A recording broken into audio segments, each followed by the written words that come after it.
if we can just revisit very quickly.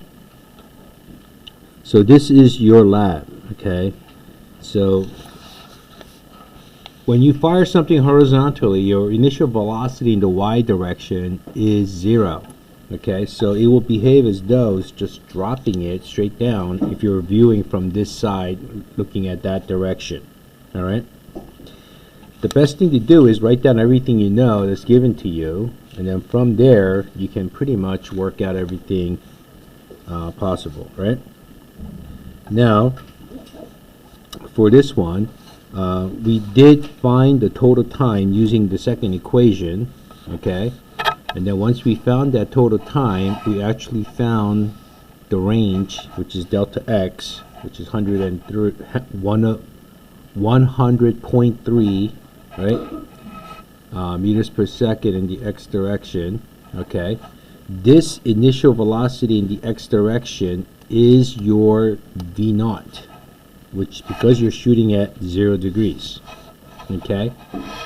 Then it asks you to find what time it would take to reach 3/4 of your range, and we did that by using the second equation in the x direction, by finding the distance that it would travel in the x direction for 3/4 of the range, which is 240 meters. So the time to reach 240 meters in the x direction, we calculated to be 2.39 seconds. Then it asked us to find how high that cannonball will be from the ground at this time, okay, when your delta x is 3/4 of the range. Then all you have to do is basically use the second equation and use that time for your time to get your y final at 3/4 of the range. And when you do that, it came out to be 22.01 meters above ground. So this here is 22.01 meters above the ground, and this here is 240 meters, okay?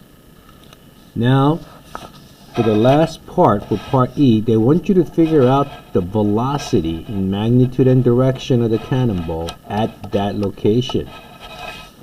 So this is the velocity that you have to calculate at that location, and that velocity's magnitude is the Pythagorean theorem of VFX at that point squared plus VFY at that point squared. Add them up and square root it to get the magnitude of this velocity. Then once you have that magnitude of that velocity, you can calculate the angle theta using tan inverse. All right.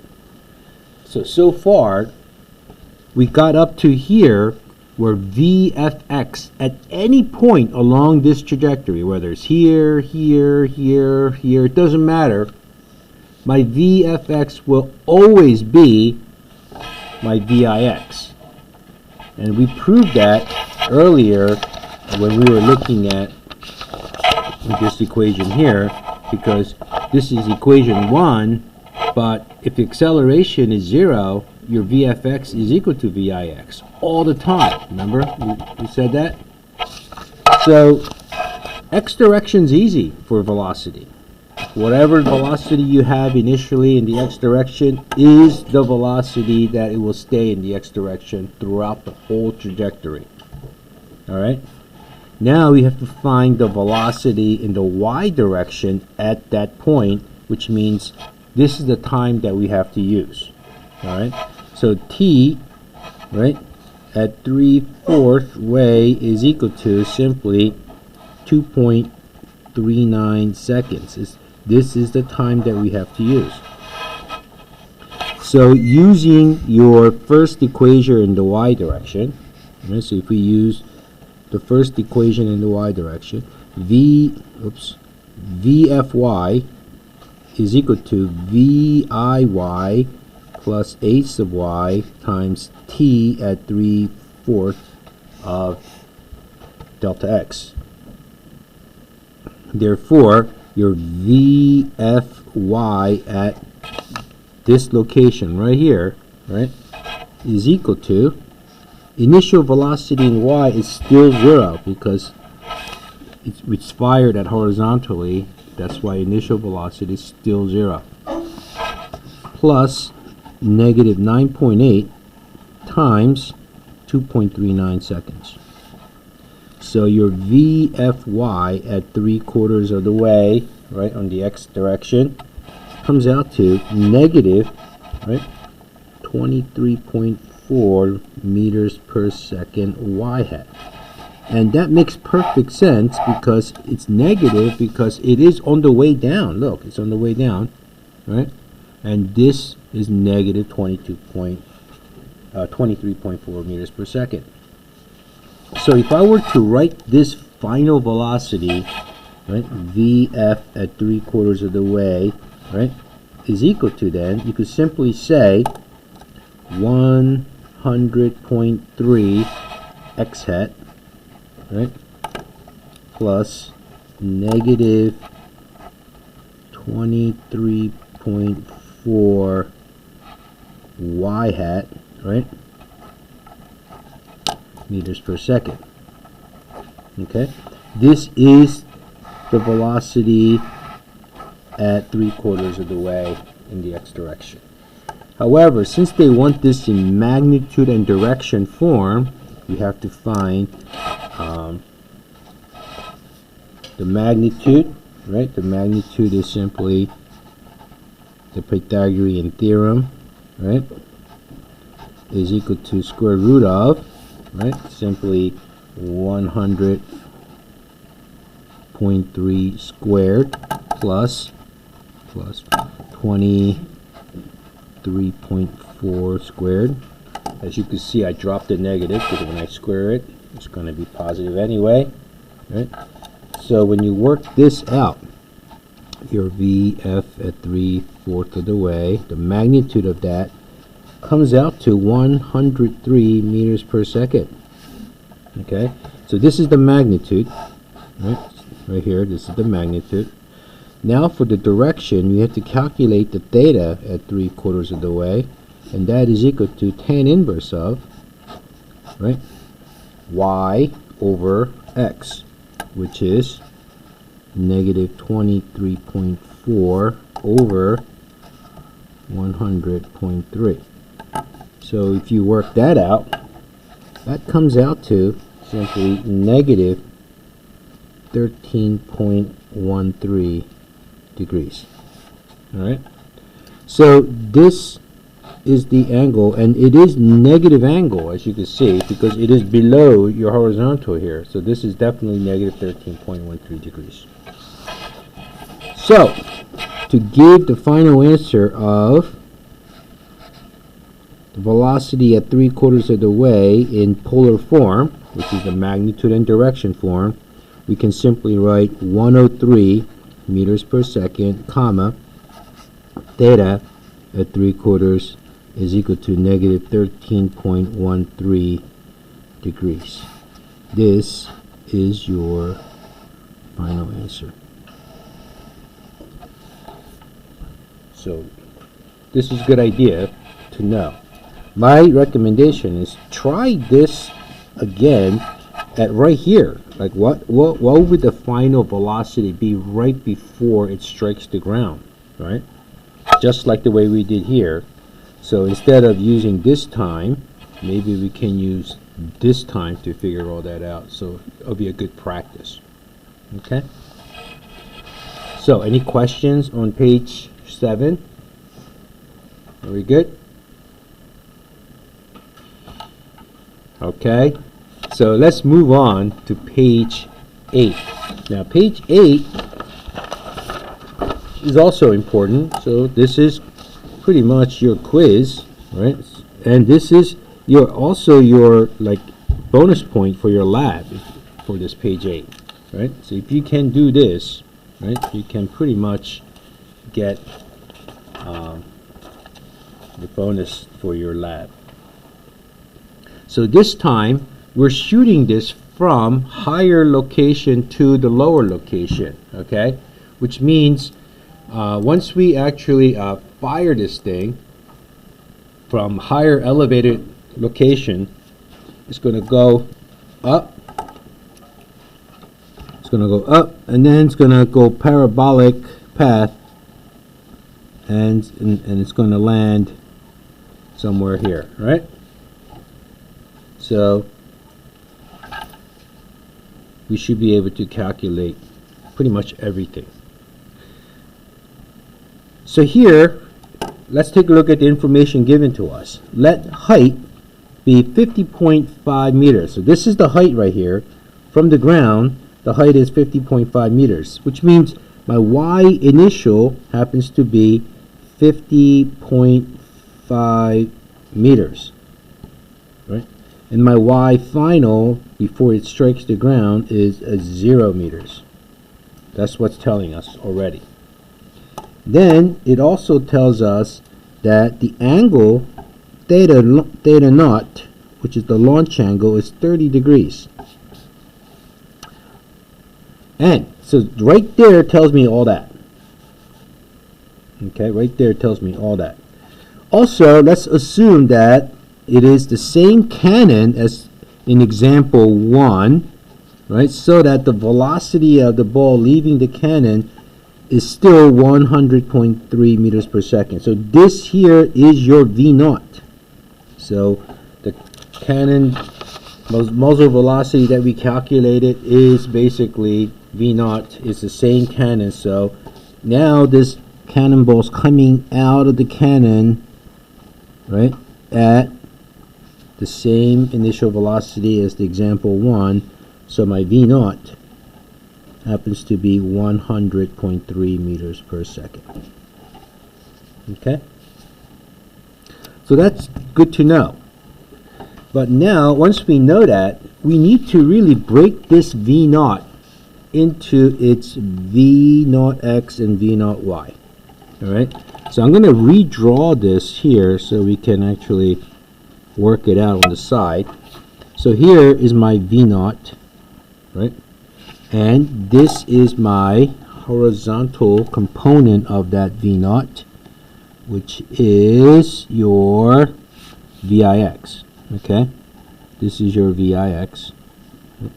And your VIX is equal to V naught cosine theta naught, and this is your theta naught.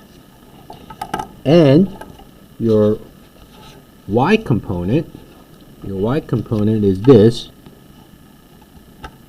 Right? This is your Y component, and this is your VIY. And your VIY is simply V naught sine theta naught. Okay? So it's a good idea to calculate these two because we want to need them. So for VIX, your VIX is equal to V naught, which is 100.3 times cosine of 30 degrees. So if you work that out, your VIX comes out to 86.9 meters per second. Okay, goes on tight.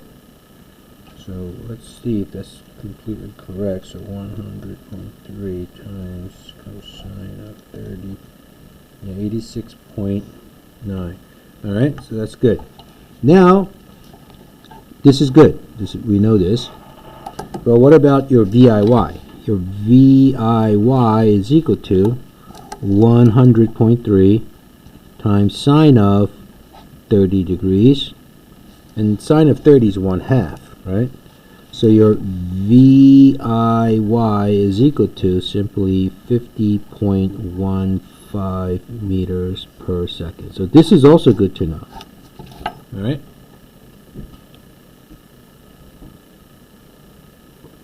So you must do this first. This is the first thing you must always do. Okay? So you could say start here. Okay?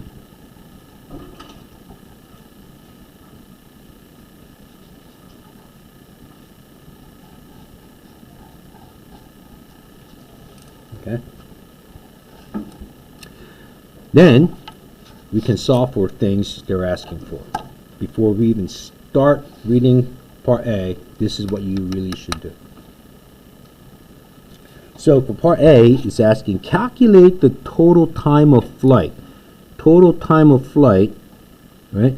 Which is basically T total is what you're looking for, right?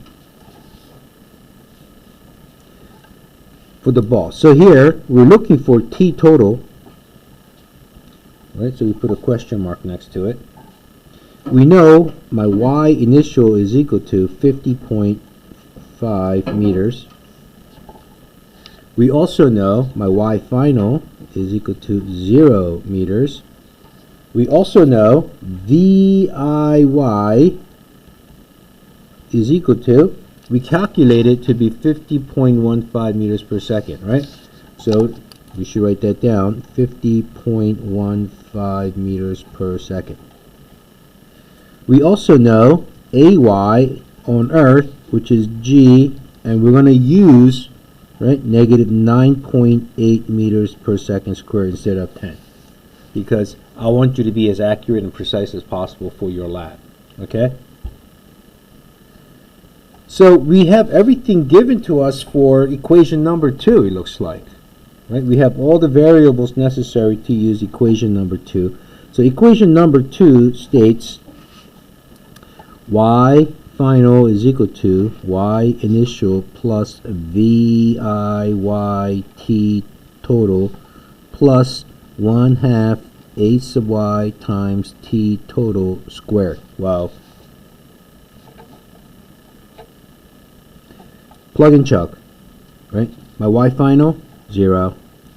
My Y initial, 50.5 plus VIY, 50.15 times T total plus 1/2 times negative 9.8 times T total squared. I like to write this quadratic equation in descending order. So here, negative 4.9 T total squared plus 50.15 T total plus 50.5. So we know that this is A, this is B, and this is C, right? So if you plug it into your calculator, right? So here you could go to, I guess, program, and then the quad form, and then A is negative 4.9, right? Make sure you use this negative right here, not minus, right? Enter, and then 50.15 for B, and 50.5 for C, and boom! We get two answers. Obviously, we're going to pick the positive one, right? The positive one is 11.16 seconds. Okay, so this is the time that it takes to hit the ground after it's launched or fired. Okay. Then for part B, they ask, how far from the base of the cliff, which is delta x, which is the range, right, the ball hits the ground. So they're looking for delta x. So delta x is what they're looking for. We know VIX. My VIX is 86.9 meters per second.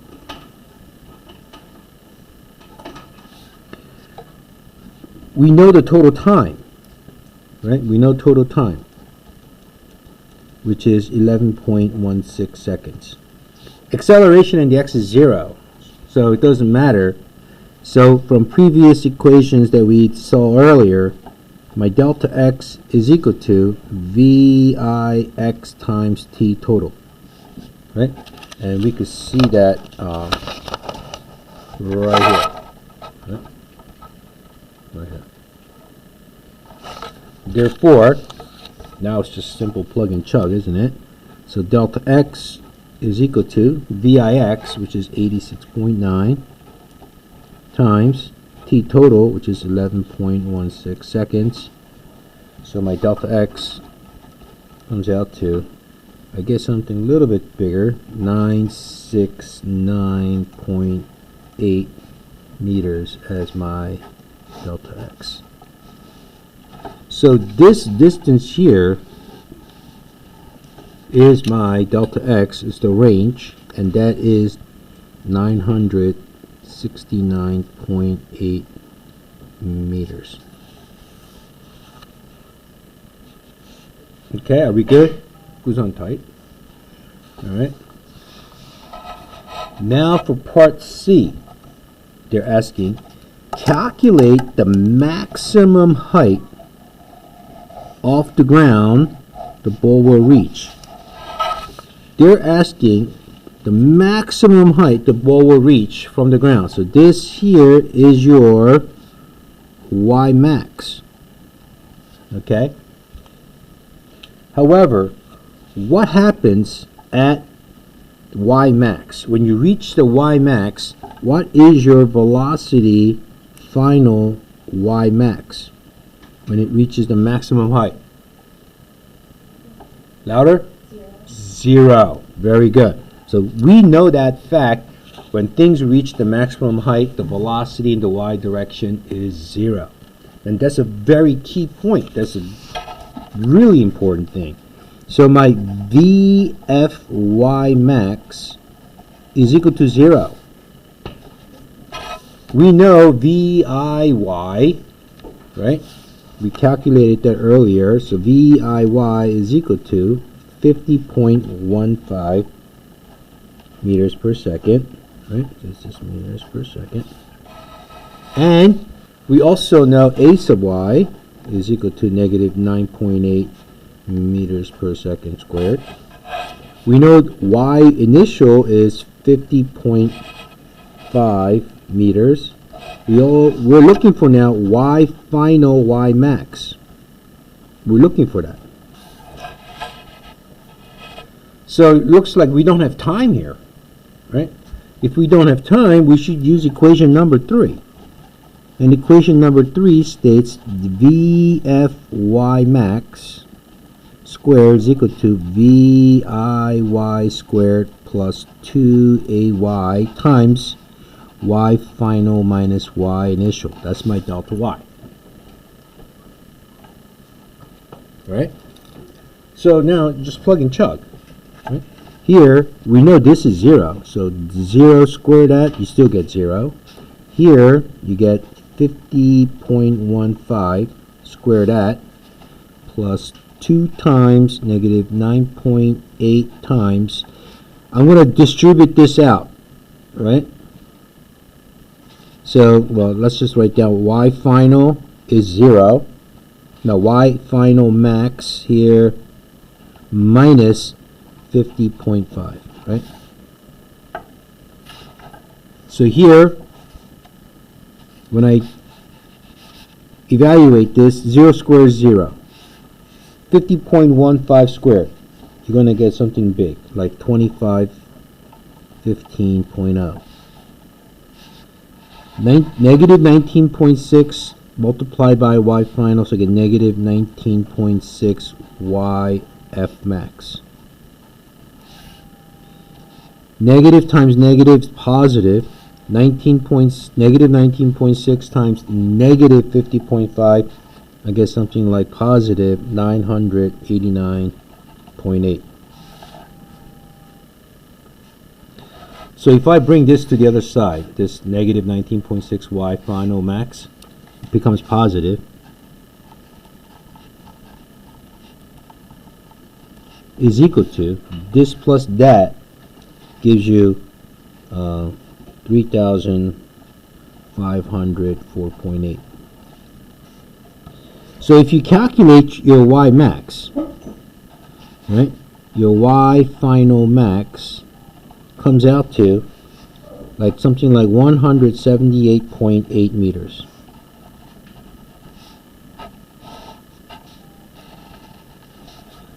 So that is this. So from the ground to that location is 178.8 meters high. Now, some people may say, well, isn't there another way to do this? Absolutely. There's probably plenty of other ways to do this. One way is to find time to reach that maximum height, right? So you could say, you know, find time first, right?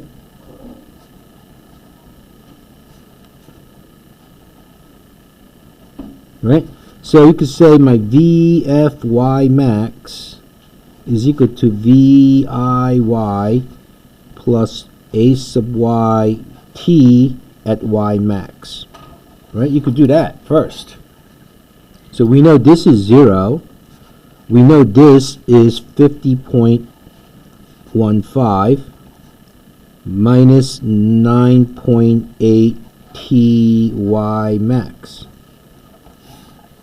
So once you find the time, if you solve for time, your TY max is equal to something like 5.12 seconds. Once you find that time, you can plug it back into your second equation to find your Y final max. Right? And you'll get the exact same answer. Right? So once you find that time, now, right, plug it into equation number 2 and solve for Y final Y max. And you'll get the exact same answer. All right.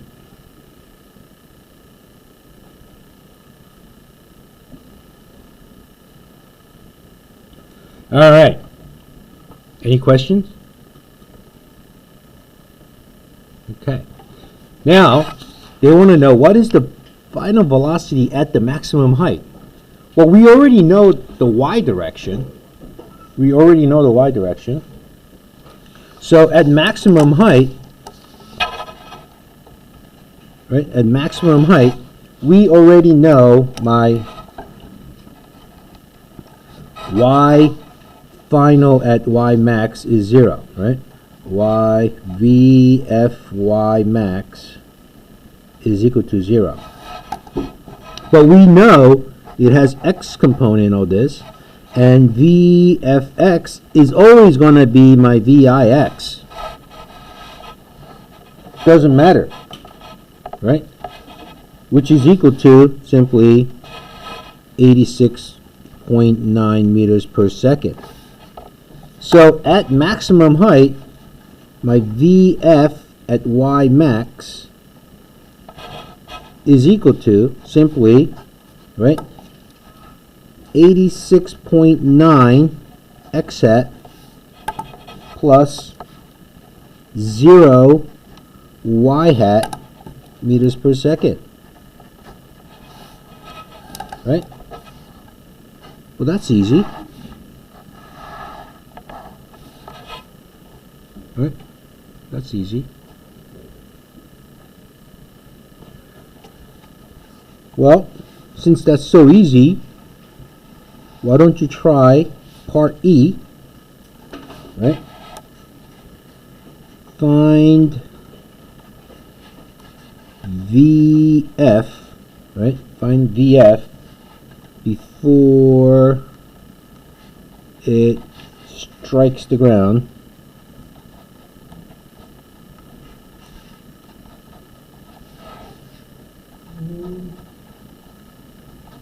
Right? In polar form, which means magnitude and direction form.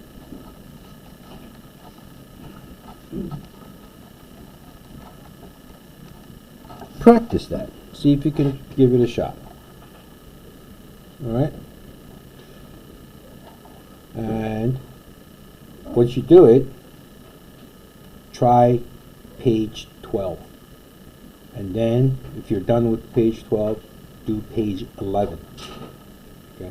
Page 12 is very important because we just did something very similar, so check your understanding what we just did. All right? I'll stop there for today. Okay?